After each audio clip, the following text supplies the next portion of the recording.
रोजाना खून की उल्टियां, कान और नाक से निकलता था खून। जानिए किस बीमारी ने खत्म कर दिया एक खूबसूरत अदाकारा को। जी हाँ दोस्तों, एक बार फिर से आप सभी का स्वागत है न्यूज ट्रैक में। आप सुन रहे हैं दीक्षा दीक्षित को। इस सादगी पर कौन ना मर जाए ए खुदा, लड़ते हैं और हाथ में तलवार भी नहीं। जी हाँ, हम बात कर रहे हैं एक ऐसी ही मशहूर अभिनेत्री और मशहूर कलाकार मधुबाला के बारे में। अपने समय में बेहद चर्चित एक्ट्रेस मधुबाला ने जितनी सफलता अपनी फिल्मों से पाई, उतनी सफलता उनकी पर्सनल लाइफ में नहीं रही। जी हाँ, ऐसा इसलिए था कि मधुबाला एक्टर दिलीप कुमार से बहुत ज़्यादा सीरियस रिलेशनशिप में थी, लेकिन ये रिलेशनशिप उनका आगे नहीं बढ़ पाया। कारण ये था कि एक फिल्म की शूटिंग हुई थी जिसके लिए उनको बाहर जाना था, लेकिन मधुबाला बाहर जाने के लिए तैयार नहीं थी क्योंकि उनके पिता ने ये परमिशन उनको नहीं दी। इसके बाद में क्या होना था, डायरेक्टर ने फिल्म नए दौर का जो शूटिंग था जिसको बाहर रखा गया था, उस पर एक केस कर दिया और ये केस मधुबाला और उनके पिता के अगेंस्ट में किया गया। लेकिन दिलीप कुमार जो इसमें साथी कलाकार थे मधुबाला के, उन्होंने उस डायरेक्टर का साथ दे दिया और वो उनके पिता और मधुबाला के खिलाफ कोर्ट में खड़े हो गए, जिसके बाद उनके पिता काफ़ी नाराज हुए और उन्होंने दिलीप कुमार और मधुबाला के रिश्ते पर रोक लगा दी और उनका निकाह भी नहीं होने दिया। हालांकि दिलीप कुमार ने कई बार ये इच्छा जाहिर की कि वो मधुबाला से निकाह करना चाहते हैं, लेकिन मधुबाला के पिता की रजामंदी ना मिल पाने के कारण ये शादी नहीं हो सकी। बाद में हम आपको बता दें कि मधुबाला ने एक्टर और सिंगर किशोर कुमार से शादी की और ये शादी भी सफल नहीं रह सकी क्योंकि जैसे ही वो शादी के बंधन में बंधे, मधुबाला की तबीयत अचानक बहुत ज़्यादा बिगड़ने लगी। जब सारे टेस्ट हुए तो पता चला कि मधुबाला को दिल की बीमारी है। बचपन से ही उनके दिल में छेद है। दिल में छेद होने के कारण भी वो काफ़ी टाइम तक फिल्म के सेट्स पर काम करती रही। उन्होंने काम पर किसी भी तरीके की रोक नहीं लगाई, लेकिन एक टाइम आया जिसके बाद डॉक्टर्स ने उनके काम को रोकने के लिए कहा। उनका काम रुक गया और वो घर पर आ गई। हालांकि वो किशोर कुमार के साथ रहना चाहती थी, लेकिन किशोर कुमार अपने काम में इतना व्यस्त थे कि उन्होंने उनके साथ रहने से इनकार कर दिया। हालांकि उन्होंने उनके लिए एक अपार्टमेंट खरीदा, वहां पर एक नर्स की व्यवस्था की ताकि वो मधुबाला का पूरा ख्याल रख सके। वो जो नर्स उनकी टेक केयर के लिए रखी गई थी, उसने मधुबाला का पूरा ख्याल रखा और उनकी हर चीज़ की डिमांड को पूरा किया। लेकिन दिलीप कुमार का फ्लैट पर ना आना कहीं ना कहीं मधुबाला को एक गंभीर अंधेरे में लेकर चला गया।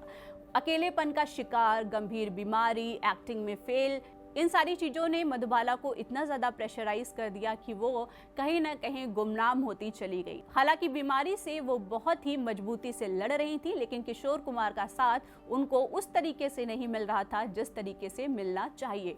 किशोर कुमार से जब इसके बारे में पूछा गया तो उन्होंने कहा कि मैं इसलिए उससे मिलने नहीं जाता हूँ क्योंकि उसको दिल की बीमारी है और डॉक्टर्स ने कहा है कि जब भी आप उनसे मिलने जाएंगे वो आपको देखकर इमोशनल हो जाएंगी, जिससे हो सकता है कि उनके हार्ट के ऊपर और ज़्यादा प्रेशर बढ़े या उनकी तबीयत और ज़्यादा खराब हो जाए। इसलिए मैं महीने में या सप्ताह में उनसे एक बार मिलने जाता हूँ। हालांकि जब इस बारे में मधुबाला के परिवार से पूछा गया तब उनका बयान कुछ और ही था। उन्होंने कहा कि किशोर कुमार उनसे मिलने आते ही नहीं थे, दरअसल उनका करियर पीक पे था और उनके पास मधुबाला के लिए टाइम ही नहीं था। ये सारी बातें अलग अलग तरीके से जनता के सामने आती रही, पब्लिक के रिएक्शंस भी इनके तरफ आते रहे। हालांकि हम आपको बता दें कि मधुबाला का जो ट्रीटमेंट था वो मॉडर्न मेडिकल साइंस में उस वक्त मौजूद नहीं था। जो बीमारी उनको हो गई थी उसका इलाज ही किसी के पास नहीं था। इंटरनेशनल लेवल पे भी वो इलाज करवाने जब लंदन गई तो वहाँ से भी वो लौट कर आई और कोई नतीजा नहीं निकला। बीमारी इस कदर बढ़ गई कि घर में जब मधुबाला होती थी तो उनकी छोटी बहन मधु ने बताया कि मधुबाला को खून की उल्टियां होती। दिल की बीमारी इतना ज़्यादा बढ़ चुकी थी, उनका हार्ट इतना ज़्यादा ब्लड बनाता था जिसके कारण वो ब्लड कान, मुंह और नाक से निकलने लगा था और इतना रेयर कंडीशन हो जाने के बाद डॉक्टर ने बता दिया था कि अब मधुबाला सिर्फ और सिर्फ 6 महीने तक ही जिंदा रह पाएंगी, उनकी सर्वाइविंग कंडीशन ज़्यादा नहीं है। इसके बाद क्या था, एक लेखक हैं जिन्होंने मधुबाला के ऊपर किताब लिखी है। उनका कहना है कि जब मैं मधुबाला से मिलने उनके मृत्यु से 2-3 दिन पहले गया तो मैंने देखा कि वो पूरा मेकअप किए हुए बैठी थी। उनका इस तरीके से मेकअप करना मुझे काफ़ी हैरान कर गया क्योंकि क्योंकि जैसी उनकी मेडिकल कंडीशन थी उस स्थिति में कोई भी इंसान मेकअप की तरफ आकर्षित नहीं होगा, लेकिन शायद वो अपने आप को अच्छा फील कराने के लिए मेकअप और ड्रेसेस और फोटोग्राफी का सहारा ले रही थी। उनके आखिरी दिनों में काफ़ी सारी फ़ोटोज़ उन्होंने क्लिक करवाई, लेकिन ये फ़ोटोज़ उनके घर की, उनके अपार्टमेंट की ही थी। साथ में मरने के ठीक 3 दिन पहले भी वो मेकअप कर रही थी, मरने के 1 दिन पहले भी वो मेकअप किए हुए ही बैठी थी।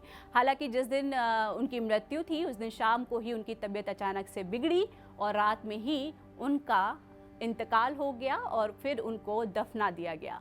हम आपको बता दें कि जब दिलीप कुमार का इंटरव्यू लिया गया तो उन्होंने साफ साफ कहा कि मैं चाहता था कि मधुबाला जिंदा रहें और ज़िंदगी में मेरे साथ आगे बढ़े, लेकिन ये नहीं हो सका, किस्मत को कुछ और ही मंजूर था। कुदरत ने एक ऐसी खूबसूरत हसीना के जीवन में इतनी सारी तकलीफ़ें एक साथ भर दी कि महज 36 साल की उम्र में ही उसने इस दुनिया को अलविदा कह दिया। एक टाइम था जब शशि कपूर ने मधुबाला के लिए कहा था कि वो इतनी खूबसूरत हैं कि जब वो पानी भी पीती हैं तो उनके गले से वो पानी उतरता आप देख सकते हैं। जी हाँ, इस कदर उनकी खूबसूरती को उस टाइम में लोग सराहते थे। लोग कहते थे कि जब मधुबाला पानी भी पीती हैं तो गले से जब वो पानी उतरता है तो वो भी आपको दिख सकता है। जी हाँ, चेहरे पर ऐसी लालिमा और रंग का ऐसा आकर्षण। तो इसी तरीके की अपडेट्स हम आपके साथ में शेयर करते रहेंगे, लेकिन उसके लिए ज़रूरी है कि आप न्यूज़ ट्रैक के साथ जुड़े रहें। हमारे चैनल को लाइक, शेयर और सब्सक्राइब करें।